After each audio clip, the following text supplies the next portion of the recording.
আশীৰ্বাদ কৰিলে, সুস্থ কৰিলে, শান্তি দিলে, অনন্ত জীৱন দিলে। ঈশ্বৰৰ বাক্য কওঁতা, ঈশ্বৰৰ কাম কৰোঁতাবিলাকক কি কৰে? শয়তানে বেয়া পায় আৰু তাৰণা দিয়ে। হালেলুয়া। যদি আপুনি ঈশ্বৰৰ কাম কৰাৰ কাৰণে তাৰণা পাইছে, তেতিয়া আপুনি জানিব ষ্টিফেনক, পৌলক, পাচনি কৰ্মত লিখাবিলাকক আপুনি অনুসৰণ কৰিব, সোঁৱৰণ কৰিব, মনত কৰিব যে তেওঁলোকে কাম কৰি পেলাই কি পালে, প্ৰভু যীশু ঈশ্বৰৰ পুত্ৰ হৈ পেলাই আহি কি পালে, আমিও এইটোকে পাম। হালেলুয়া। আৰু জগতত এনেও আমাৰ কষ্ট আছে। ঈশ্বৰক পালেও নাপালেও, যীশুখ্ৰীষ্টক বিশ্বাস কৰিলেও নকৰিলেও আমাৰ জগতত তাৰণা কষ্টটো আছে। তাতকৈ অলপ কষ্টটো উঠাই পেলাই প্ৰভু যীশুৰ কৰ্ম কৰি বিশ্বাসী জীৱন যাপন কৰি গ'লে আমি লাষ্টত কি পাম? স্বৰ্গ ৰাজ্য পাম। Hallelujah.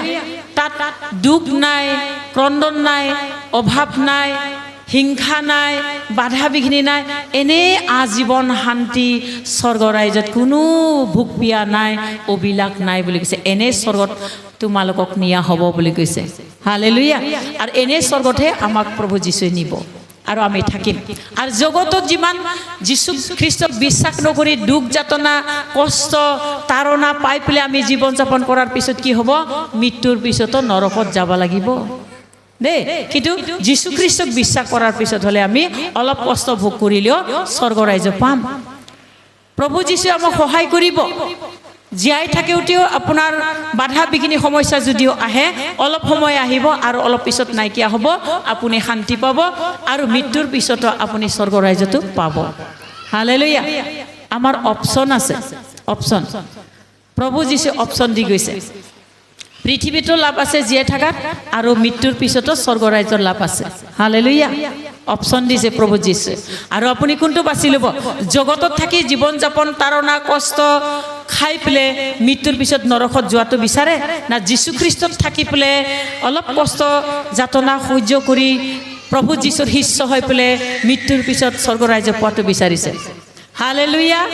Praise the lord, praise the lord. আমাৰ ল'ৰা ছোৱালীবিলাক ইমান কান্দা কাটা কৰিছে। হালেলুয়া। একো নহয়, কান্দিব, আমিও কান্দিছিলোঁ। তো সেইকাৰণে এতিয়া আমি পঢ়িম দেই। পাচনি কৰ্ম 6 অধ্যায় 1 পদৰ পৰা মই পঢ়ি দিছোঁ, আৰু তাৰপিছত তাৰ তলতো মই পঢ়িম, আপোনালোকে শুনিব। ঈশ্বৰৰ কামটো বাদ দি পেলাই নিজৰ খোৱা লোৱা, পিন্ধা, পৰিয়াল তত্ত্বাৱধান লোৱাটোতহে ব্যস্ত হোৱাটো ভাল নহয় বুলি কৈছে। কাক কৈছে? যিবিলাকে ঈশ্বৰৰ কৰ্মকৰ্তা, ঈশ্বৰৰ বিশ্বাসী, তেওঁবিলাকক কৈছে। হালেলুয়া। তেওঁবিলাকক কৈছে যে আমি ঈশ্বৰৰ কৰ্মটো এৰি পেলাই নিজৰ কৰ্মটোহে ব্যস্ত হোৱাটো উচিত নহয় বুলি কৈছে, অৰ্থাৎ ভাল নহয় বুলি কৈছে দেই। আপোনালোকে কৰ্ম কৰক, ঘৰৰো কৰ্ম কৰিব পাৰে, চব কৰিব, এৰি দিব দিয়া নাই। মানে কিছুমানে নিজৰ কৰ্ম কৰাৰ মাত্ৰ মাথা মাৰি পেলাই ঈশ্বৰৰ কামটো এৰি দিয়ে, সেইটো নহয়।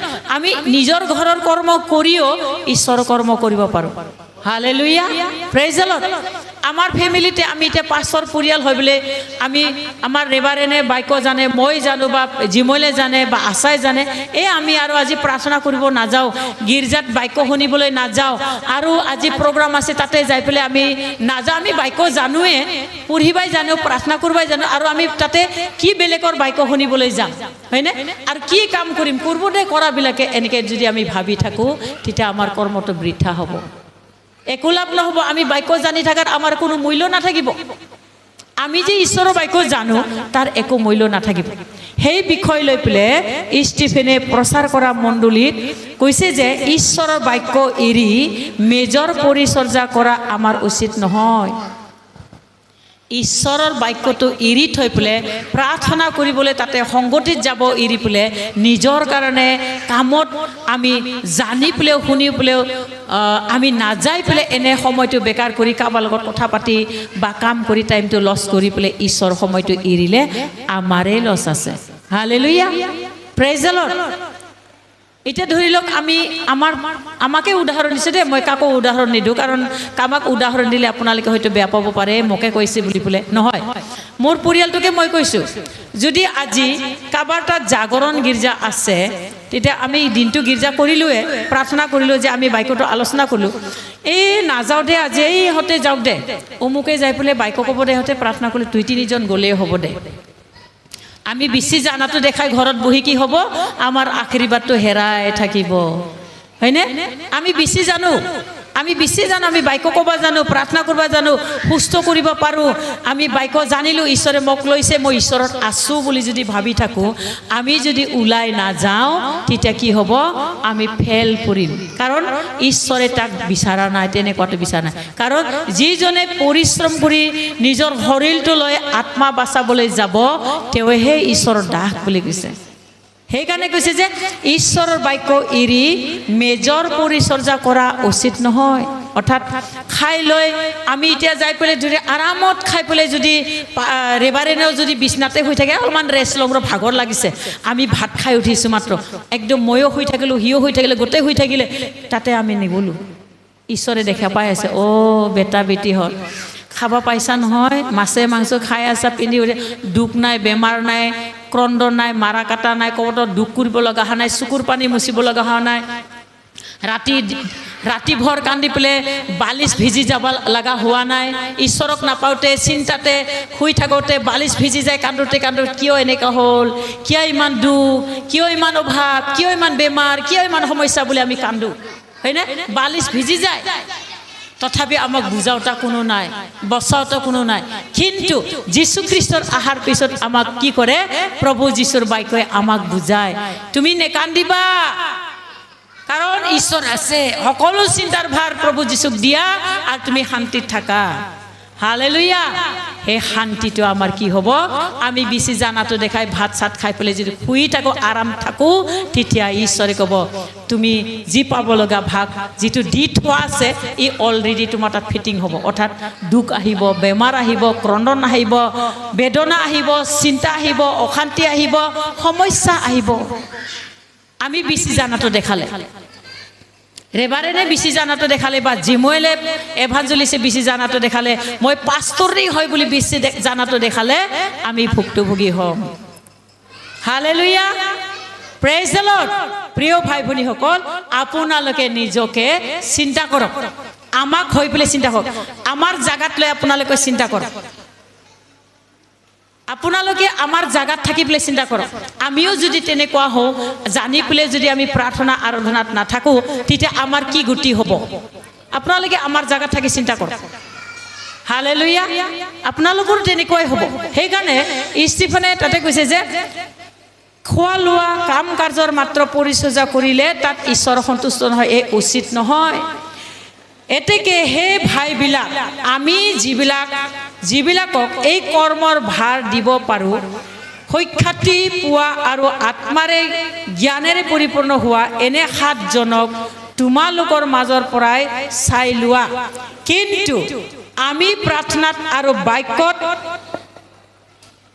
বাক্যৰ পৰিচৰ্যাত লাগি থাকিম এই কথাতে সমুদায় লোকসমূহে সৃষ্টি হৈ বিশ্বাসেৰে আৰু পবিত্ৰ আত্মাৰে পৰিপূৰ্ণ হোৱা এনে ষ্টিফান নামেৰে এজনক আৰু ফিলিপ প্ৰখৰ কিনানৰ টিমু আৰু কি এই কেইজনক মনোনীত কৰি পাচনিবিলাকৰ আগত থলেহি তাতে তেওঁলোকে প্ৰাৰ্থনা কৰি সেই কেইজনৰ ওপৰত হাত দিলে পাছে ঈশ্বৰৰ বাক্য বিয়পি গ'ল আৰু জেৰুজালেমত শিষ্যবিলাকৰ সংখ্যা বৰকৈ বাঢ়িল পুৰোহিতসকলৰো এটা ডাঙৰ সমাজ বিশ্বাসৰ বশৱৰ্তী হ'ল হালেলুয়া আপোনালোকে ঈশ্বৰৰ কাম কৰি প্ৰচাৰ কৰিব পাৰে আপোনালোকক এজন মাতিছে মনোনীত কৰিছে আপুনি বন্ধু বান্ধৱীক ক'ব লাগিব আপুনি মানি চলিব লাগিব ঈশ্বৰৰ কৰ্ম কৰিব লাগিব আৰু প্ৰচাৰ কৰিব লাগিব আপুনি প্ৰচাৰ কৰিছেনে না নিজৰ দুখটোকে কৈছে মোৰ দুখন ইমান দুখ মোৰ ল'ৰাটো মোৰ ছোৱালীটো মোৰ হাজবেণ্ডটো মোৰ বন্ধু বান্ধৱীটো মোৰ নাতি ছোৱালী জোঁৱাইটো এনেকৈ মাত্ৰ আপুনি জগতৰ মানুহক কৈছে নেকি ঈশ্বৰক পোৱাৰ পিছত সেইটোত ঈশ্বৰৰ আশীৰ্বাদ নাই প্ৰিয় ভাই ভনীসকল আপুনি বিশ্বাসত মজবুত হ'ব নোৱাৰাৰ কাৰণে তেনেকুৱা হৈছে নেকি আপোনাৰ প্ৰাৰ্থনাত ক'ৰবাত ভুল আছে নেকি আপোনাৰ প্ৰাৰ্থনা কৰি ঈশ্বৰৰ লগত লাগি থকাত ক'ৰবাত অপৰাধ হৈছে নেকি বিবেচনা কৰিব ক'ৰবাত নহয় ক'ৰবাত কিবা লাগি আছে এটা ৰুমত জাবৰ জোথৰ ভৰাই থোৱাৰ নিচিনা আপুনি হৈ আছে নেকি যদি হৈ আছে আপুনি সেইটোত আছে নহ'লে আপোনাৰ যদি সেইটো নাই আপুনি পৰিয়ালটো ক্লিয়াৰ হ'ব লাগিব হালেলুয়া, প্ৰেজ দ্য লৰ্ড। তেতিয়া বুলি কৈছে যে তুমি সেই কাৰ্যবিলাক কৰিব পাৰিবা। সেইকাৰণে এই কৈছে যে আত্মাৰে জ্ঞানেৰে পৰিপূৰ্ণ হোৱা এনে 7 জনক তোমালোকে মাজৰ পৰা বাছি লোৱা। হালেলুয়া। আৰু ঈশ্বৰৰ কাম কৰিবৰ কাৰণে, মণ্ডলী চলাবৰ কাৰণে ভালকৈ বাছি বাইবেল পঢ়িব জানা, বাক্য ক'ব জানা, প্ৰাৰ্থনা কৰিব জানা, নম্ৰ মৰম কৰিব জানা, নিজক দমন কৰিব জানা, কথা ক'ব জানা, বুজাব পাৰা জানা আৰু নিজক বিশ্বাসত মজবুত ৰাখিব পাৰা এনে ব্যক্তিকহে বাছি লোৱা বুলি কৈছে। হালেলুয়া। আমি জধাই মধাই ইয়াক তাক তাক তাক আমি বাছি পৰে অলপমান জানিলে পাৰিব বুলি উঠাই দিলে তেওঁ নিজে ঝট লাগিব বুলি কৈছে। হালেলুয়া, নিজে ঝট লাগিব। আৰু সেইকাৰণে কৈছে যে প্ৰাৰ্থনা কৰিব পাৰা, এই বাইবেলতহে লিখা আছে দেই, মই কোৱা নাই। পাঁচনি কৰ্মত চাব, পাঁচনি কৰ্ম 6 অধ্যায় হেৰি পদত 3 পদত চাব দেই, 3 পদৰ পৰা এতেকে হে ভাইবিলাক আমি যিবিলাকক এই কৰ্মৰ ভাৰ দিব পাৰোঁ, সখ্যাতি পোৱা আৰু আত্মাৰে জ্ঞানেৰে পৰিপূৰ্ণ হোৱা এনে 7 জনক তোমালোকৰ পৰা বাছি লোৱা বুলি কৈছে। হালেলুয়া। কোনে কৈছে? ষ্টিফানহঁতে কৈছে, ষ্টিফানে কৈছে। হালেলুয়া। পবিত্ৰ আত্মাৰে পৰিপূৰ্ণ হোৱা, নম্ৰ হোৱা, বুজাব পাৰা, বুজিব পাৰা, নিজক দমন কৰিব পাৰা, নিজৰ পৰিয়ালক বুজাব পাৰা, বন্ধু বান্ধৱী কিবা এটা হ'লে তাক বুজাই আনিব পাৰা, এনেকুৱা এজন ব্যক্তি হ'ব লাগিব, তাকহে তুমি বাছি লোৱা বুলি কৈছে। অলপ অলপ কথাতে শুনি বেয়া পাই পেলাই 2-3 জনৰ মাজত মই কাম নকৰোঁ আৰু যদি ক'লে সেইজনক ঈশ্বৰে কাম কৰিব জানো? নকৰে। 2 জনৰ মাজত এই মই ভাৰটো নলওঁ আৰু মই কাম নকৰোঁ আৰু যদি আমি কওঁ, তেতিয়াহ'লে কি হ'ব? ঈশ্বৰে দুখ পাব। কাৰণ কিয়নো তেওঁৰো ভুল নাই। কিয় ভুল নাই বুলি ক'লে এই কোৱা মানুহৰো ভুল নাই, কাৰণ তেওঁ বাক্য বেছি নাজানে, বাক্য পৰিপূৰ্ণ নহয়, আত্মাৰে পৰিপূৰ্ণ নহয়, ঈশ্বৰৰ পৰিপাতি নহয়, নিজক বুজাব পৰা নাই, আনক বুজাব পৰা নাই, আৰু পৰিপূৰ্ণ নোহোৱাৰ কাৰণে তেওঁৰ দুৰ্বলতাটো তাতে প্ৰকাশিত হৈছে। হালেলুয়া। হয় না নহয় কওক? মই ডাঠি কিয় শিক্ষা দিছোঁ আজি? বাইবেলৰ পৰা, মোৰ নিজৰ পাৰ্চনেলৰ পৰা দিয়া নাই, মোৰ পাৰ্চনেল শিক্ষা নহয় এইটো, মোৰ নিজৰ শিক্ষা নহয়। বাইবেলে ঈশ্বৰৰ বাক্যই আপোনালোকক মনোনীত কৰিছে। হালেলুয়া। কাৰণ কিয় মনোনীত কৰিছে? আপোনালোকে বিবেচনা কৰক, আপোনালোকৰ দ্বাৰা কিবা এটা কৰ্ম কৰিবৰ কাৰণে আপোনালোকক ঈশ্বৰে মনোনীত কৰিছে। হালেলুয়া। কিবা এটা বিষয় লৈ পেলাইহে আপোনাক মনোনীত কৰিছে। ইয়াতে আত্মাত জন্ম দিছে। মাতৃ পিতৃয়ে কিয় জন্ম দিয়ে? মোৰ ল'ৰা ছোৱালীয়ে মই জন্ম দিম, মোক ল'ৰা বা ছোৱালী লাগে, মোৰ ভৱিষ্যত বৃদ্ধকালত মোক চাবৰ কাৰণে, মোক চলাবৰ কাৰণে, মোক তোলা ডাঙা কৰিবৰ কাৰণে, আমাৰ সাহাৰা হ'বৰ কাৰণে আমি জন্ম দিওঁ, হয়নে? হয়। কিন্তু ঈশ্বৰে, প্ৰভু যীশু কিয় লৈছে আপোনালোকক আত্মাত জন্ম দিছে? ঈশ্বৰৰ প্ৰভু যীশুৰ কাম কৰিবৰ কাৰণে। আপোনাক লোৱাৰ দ্বাৰাই, আপোনাৰ বিশ্বাসৰ দ্বাৰাই, আপোনাৰ টেষ্টিমনিৰ দ্বাৰাই, আপোনাৰ বিশ্বাসৰ কৰ্মৰ দ্বাৰাই অন্য এজনে পৰিত্ৰাণ পাবৰ কাৰণে, অন্য এজনে বল পাবৰ কাৰণে, বিশ্বাসত বৃদ্ধি হ'বৰ কাৰণে আপোনালোকক কৰ্ম কৰিবৰ কাৰণেহে মনোনীত কৰিছে। হালেলুয়া।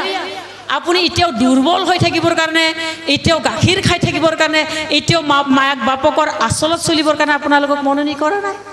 হালেলুয়া। ল'ৰা ছোৱালী সদায় শুই থকা, গাখীৰ থকাই হৈ থাকে নেকি? নাথাকে। ল'ৰা বা ছোৱালী জন্ম পালে 6 বা 7 মাহৰ পিছত বহাৰ পিছত 6-7 মাহ আত্মাত সি বাগাই ফুৰে, আৰু তাৰ পিছত কি কৰে? 10 মাহ 12 মাহ হ'লে খোজকাঢ়ি ফুৰে। 10 মাহ 12 মাহৰ পৰা তেতিয়াতো মা দেউতা ক'বলৈ শিকে, হয়নে? লাহে লাহেকৈ তেওঁ থিয় হ'ব পৰা, খোজকাঢ়িব পৰা, স্কুলত যাব পৰা, হাগিব মুতিব পৰা হয়। হালেলুয়া। আমিও বিশ্বাসত এতিয়াও সৰু হৈ থাকিব নালাগে। কাৰোবাৰ 1 বছৰ 2 বছৰ, 5 বছৰ 2 বছৰ 10 বছৰ 15 বছৰ হৈছে। হালেলুয়া। কিন্তু আমি কি হ'ব লাগে? এতিয়া বিশ্বাসত মজবুত হ'ব লাগে। আমি ইজনে সিজনক ঈশ্বৰৰ বিষয়ে ক'ব পৰা, ডাঠিকৈ ক'ব পৰা এজন বিশ্বাসী আমি হ'ব লাগে। হালেলুয়া। নহ'লে আমি কি হৈ যাম জানে? শয়তানে সদায় আমাক জোকাই থাকিব। আজি বোলে এইটো হ'ল, কালি বোলে সিটো হ'ল, কালি বোলে ইটো হ'ল, কালি বোলে তাৰ লগত বেয়া হ'ল, কালি বোলে অমুকটো হ'ল, কালি বোলে চৰ্দি হ'ল, কালি বোলে কাহ হ'ল, কালি বোলে ডায়েৰিয়া হ'ল, কালি বোলে গেষ্ট্ৰিক হ'ল, হৈ থাকিব। কোনে জোকাই থাকিব? অমুকাই জোকাই থাকিব। শত্ৰুৱে। সেইকাৰণে প্ৰিয় ভাই ভনীসকল, আপোনাৰ বিশ্বাসটো মজবুত কৰিবৰ কাৰণে আপুনি ডাক ডাকি হ'বৰ কাৰণে প্ৰস্তুত হওক আৰু বৃদ্ধি হওক। আপুনি বৃদ্ধি কৰিছেনে? আপোনাৰ ফেমিলি, আপোনাৰ বিশ্বাসে কাৰোবাক দুইজনক আপুনি সাক্ষ্য দিছেনে? আপুনি আনিব পাৰিছেনে? না আপুনি আচাৰ ব্যৱহাৰৰ দ্বাৰাই কোনোবা আহিব লগাটোকো আপুনি দূৰ কৰি আছে? আপোনাৰ ভাল ব্যৱহাৰ, আচাৰ ব্যৱহাৰটো নাইকিয়া হৈ গৈছে নেকি? আপোনাৰ আচাৰ ব্যৱহাৰ কথাৰ দ্বাৰাই কোনোবা পিছুৱাই গৈছে নেকি? সেনেকৈ হ'ব নালাগে প্ৰিয় ভাই ভনীসকল। আপোনাৰ বিশ্বাস কৰ্ম দেখা পালে বৃদ্ধি হ'ব বুলি কৈছে। ইয়াতে কৈছে বৃদ্ধি হৈ গৈছে, আৰু বৃদ্ধি হৈ পেলাই কি কৰিছে বুলি কৈছে? আত্মাৰে পৰিপূৰ্ণ হৈ গৈছে। সেইকাৰণে আত্মাৰে পৰিপূৰ্ণ হোৱা, সুখ্যাতি পোৱা, বিশ্বাসী এজন, ভাল এটা কথা ক'লে বিশ্বাসত কৰিব পাৰা, ভাল কথা ক'ব পাৰা, ভাল বিশ্বাসী হ'ব লাগিব, সুখ্যাতি পোৱা। এইটো মানুহ ভাল দে, গেৰাণ্টি দিব পাৰে। নাই, ঈশ্বৰ বাক্য ক'বই সি ভালে। হালেলুয়া। আপোনালোকে কৈছে না কোৱা নাই মই নাজানো। আমাক হ'লে এইখিনি এৰিয়াত চবে জানে, এহঁতে নামজাদা। আমাক জগতৰ মানুহে ক'ব এহঁতে বেলেগ বিশ্ববিখ্যাত, এইখিনিত একদম নামজাদা হয় বুলি আমাক ক'ব পাৰে। আৰু তেওঁলোকৰ লগত লগ লাগিলে, অহা যোৱা কৰিলে হৈয়ে যাব বুলি পেলাই জানে। হালেলুয়া। কিন্তু আপোনাক বা সেনেকৈ ভাবিছেনে নাই নাজানো। আপুনি সেনেকৈ হ'ব পাৰিছে না নাই নাজানো। আপুনিও হওক, আপুনি হওক, আপোনাৰ কৰ্ম, বিশ্বাস আপুনি মজবুত, সুখ্যাতি পোৱা হওক, আত্মাৰে পৰিপূৰ্ণ হওক, আপোনাৰ বিশ্বাস বৃদ্ধি কৰক, আপুনি বাইবেল পঢ়ক, প্ৰাৰ্থনা কৰক।